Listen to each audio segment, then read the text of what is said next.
1939. La invasión de la Wehrmacht alemana a Polonia está en pleno curso.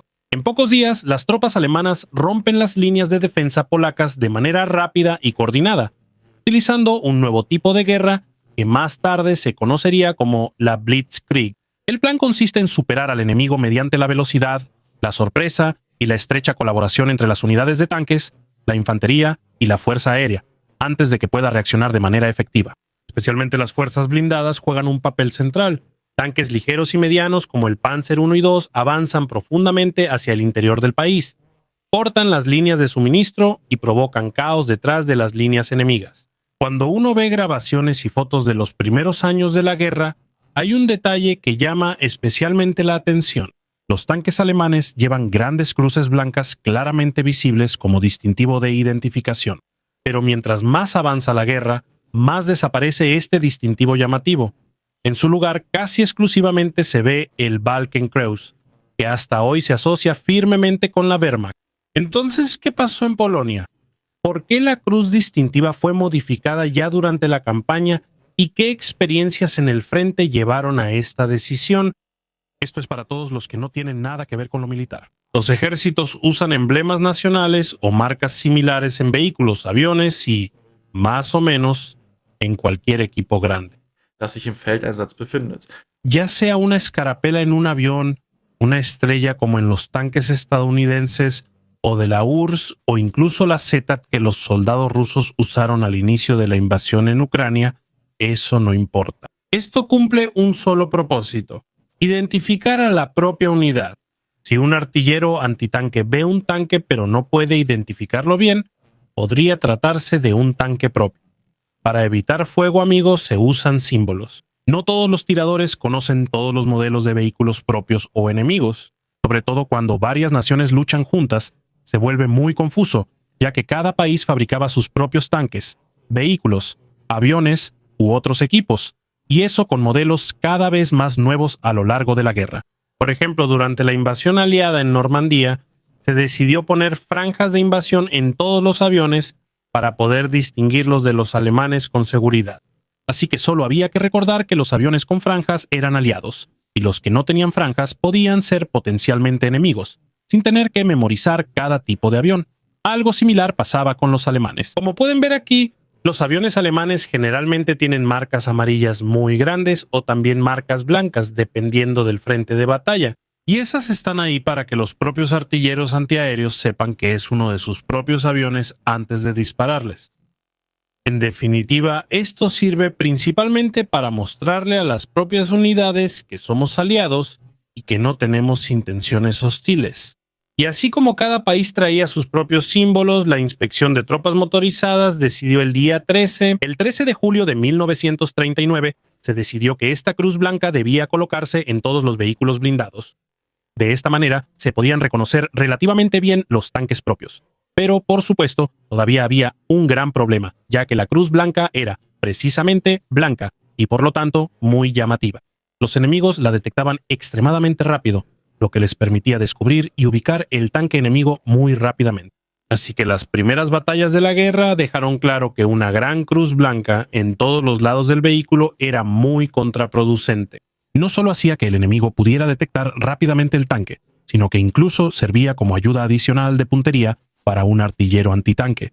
Así que había que encontrar una solución. Algunas unidades empezaron simplemente a pintar sobre las cruces blancas para reducir la visibilidad. Pero eso era un método improvisado y aislado de las tropas, nada oficial. No sería un verdadero ejército alemán sin algún tipo de reglamento, orden o norma. Así que como reemplazo de la cruz blanca, hubo una nueva orden en octubre de 1939, prácticamente un mes después del inicio de la guerra, que decía que se debía dibujar una cruz negra más pequeña dentro, dejando solo el borde del original. Esto existía en muchas variantes diferentes: grueso, delgado, borde grueso, borde delgado, solo un contorno blanco sin líneas negras. Una cruz de barras negra dentro de una cruz de barras blanca con borde negro. Pero aquí también se trata de ciertas esquinas que solo se pueden marcar. También había una cruz negra con borde blanco, también hay una cruz negra completamente rodeada de blanco, y así sucesivamente. Había muchísimas variantes diferentes, o sea, de muchos tamaños y anchos. Pero el principio siempre era el mismo. la cruz de barras en blanco y negro como distintivo de identificación. Y eso funcionó bastante bien durante un tiempo, hasta el 18 de agosto de 1944 se propuso reemplazar las franjas blancas por marcas rojas menos visibles. Y así, de una cruz blanca se desarrolló una cruz de barras, que al final volvió a cambiar de color. Todo esto para la Fuerza Acorazada, tal como lo conocemos hasta ahora. ¿Pero por qué solo para la Fuerza Acorazada? Bueno, porque la Luftwaffe ya lo tenía así desde el principio, aunque también lo fue desarrollando en diferentes variaciones. Por cierto, otros ejércitos como el de Estados Unidos tenían el mismo problema, solo que no con una cruz blanca, sino con una estrella blanca, pero de eso hablaremos en otra ocasión. La guerra había terminado. Alemania estaba dividida y aproximadamente una década después, en Occidente surgió la Bundeswehr, que necesitaba su propio distintivo. Aquí fue donde entró en juego la Cruz Negra o la Cruz de Hierro, que con el tiempo fue modificada nuevamente. Por cierto, en ese entonces muchos políticos se molestaron por esta decisión. El entonces jefe de la Cancillería Federal, Hans Globke, veía todo esto con escepticismo. Cita de la reunión del gabinete de 1956. No me queda claro por qué la Bundeswehr quiere la Cruz de Hierro, mientras que todos los demás países de la OTAN usan 3 círculos con los colores nacionales. Fin de la cita. Se refería a la escarapela.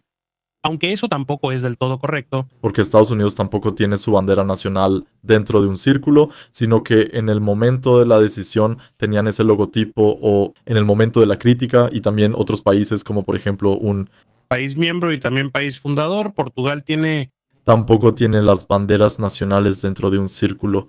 Creo que aquí solo se buscó un pretexto para argumentar en contra de la Cruz de Hierro que hasta hoy nos sigue acompañando. Y con justa razón. Puedo entender en este caso que se argumente en contra del nacionalsocialismo o de los símbolos del nacionalsocialismo, sobre todo después de la desnazificación que tuvo lugar después de la Segunda Guerra Mundial. Se llevó a cabo. Fue realizada o al menos se intentó realizar. Pero la Cruz de Hierro, aunque haya ganado mucha popularidad nuevamente durante el nacionalsocialismo, no es una condecoración ni un símbolo que los nazis hayan inventado o desarrollado, sino que proviene de una larga tradición y por supuesto también de Prusia y no del Tercer Reich, que nos ha marcado sobre todo en lo militar. Personalmente me parece bastante buena la decisión, ya que en mi opinión la Cruz de Hierro encaja mejor con las tradiciones y además se ve mucho mejor que una escarapela en negro, rojo y dorado. ¿Qué opinan ustedes? Escríbanme en los comentarios. Con esto quiero agradecer a todos los suscriptores, miembros del canal y a la Alge Crew. Un agradecimiento especial, como siempre, para el Teniente Coronel Rennekum, Sila, Fittich, Fedi y Meyerhofer. No olviden suscribirse, dejar su like y comentarios y nos vemos en el próximo video.